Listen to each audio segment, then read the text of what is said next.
Simon, en prenant l'enfant, dit « Christ va déterminer le destin, amener la chute et le relèvement de plusieurs en Israël. » Il y a différentes traductions de ces mots. Premièrement, cela peut signifier que certains tomberont pour ne jamais se relever, car ils entrent en conflit avec le Seigneur Jésus.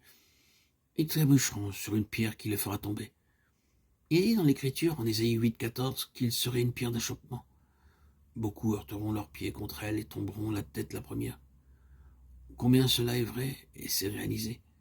Nous entrons en conflit avec le Seigneur Jésus en n'étant pas disposés à accepter l'offense de la croix, à endurer l'affliction avec le peuple de Dieu, mais plutôt à apprécier les plaisirs du péché pendant un temps.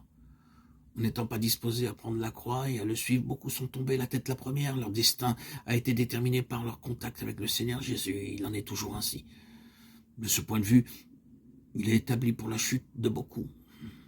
Il est là pour mettre en évidence si nous voulons vraiment travailler avec Dieu ou pas. Beaucoup venant à lui découvrent que Christ et son chemin sont un scandale et se sont détournés pour aller ailleurs. Dieu sait où pour la chute de plusieurs. L'autre aspect concerne le relèvement de plusieurs. Quelle glorieuse histoire est liée à cela. Beaucoup sont venus à lui, sensibles à cet aspect coûteux, reconnaissant qu'ils seront appelés à l'expérimenter s'ils veulent marcher avec lui. Mais néanmoins, ils l'ont choisi, et quelle élévation cela signifiait pour eux. Oui, du fumier, il relève l'indigent. 1 Samuel 2,8. Vous et moi savons un peu ce que cela signifie d'avoir été relevés par notre union avec le Seigneur Jésus. Mais combien de choses sont encore à venir, parce qu'il nous dit dans sa parole, « Celui qui vaincra, je le ferai asseoir avec moi sur mon trône, comme moi j'ai vaincu et me suis assis avec mon Père sur son trône. » Apocalypse 3, 21. Quelle suprême élévation, quelle merveille que le Seigneur nous annonce. Les hommes qui ont été élevés par le Seigneur, Jésus pourrait nous raconter leur longue et merveilleuse histoire. Quant à la position de notre destinée, certains tomberont et d'autres seront élevés. Leur attitude envers Christ déterminera jamais ce qui sera. Ces mots peuvent également signifier que beaucoup tomberont et se relèveront également à cet égard. Ils sont une armée nombreuse. Je vois Pierre dans cette compagnie. Ah, ce Pierre, plein d'assurance, se vantant, fanfaronnant. Quand il me faudrait mourir avec toi, je te ne renierai pas. Matthieu 26, 35.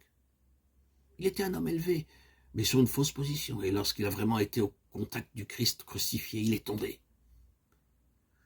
Mais par la grâce de Dieu, il put se relever de nouveau.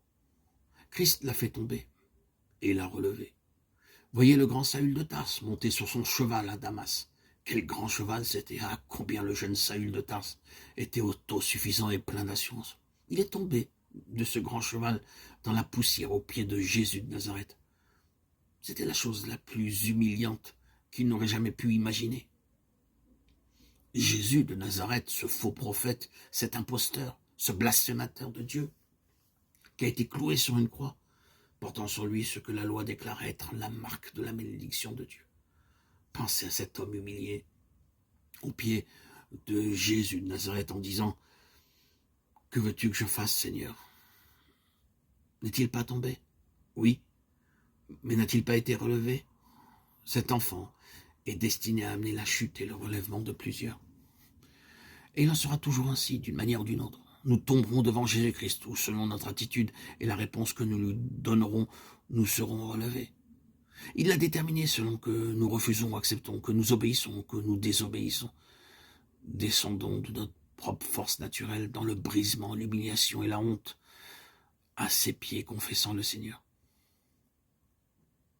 Une main nous prendra et nous élèvera vers de merveilleux sommets de grâce, frères et sœurs, bien-aimés en Christ.